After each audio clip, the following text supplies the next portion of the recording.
O nezbednom medvedíkovi Brunovi. Vitaj na kanáli Magický hlas, mieste, kde príbehy liečia dušu a slová pohľadia srdce. Dnes sa spolu vyberieme do lesa, kde žije malý, zvedavý a trošku nezbedný medvedík menom Bruno. V hlbokom lese, kde vtáčiky spievali a potôčiky ticho bublali, žil malý medvedík menom Bruno. Bol malý, chlpatý a veľmi zvedavý, ale tiež trošku nezbedný. Každé ráno, keď sa jeho mama ešte len preťahovala v pelechu, bol Bruno už na nohách a chystal sa na nové dobrodružstvo. Raz vyliezol na strom za veveričkou, inak zaskočil do potoka za rybkou a raz dokonca omylom behol do líšťej nory.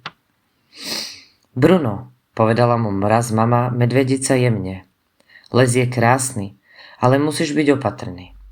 Nezbednosť je zábavná len vtedy, keď nikomu neublížiš a ani sebe. Bruno si to chvíľu premýšľal a na ďalší deň znova vydal na výpravu. Teraz si však všade dával pozor, pomohol ježkovi, ktorý sa stratil a dokonca doniesol sušené bobule starej múdrej sove.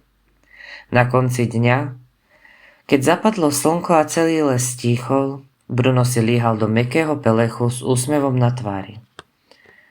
Dnes som bol ešte stále nezbedný, ale aj užitočný.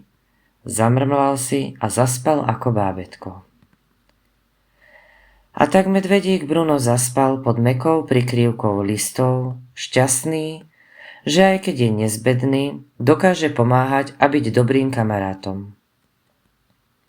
A ty, milý poslucháč, si teraz môžeš zatvoriť očká a snívať o lesných dobrodružstvách, kde je každý deň plný smiechu, objatia a pokoja.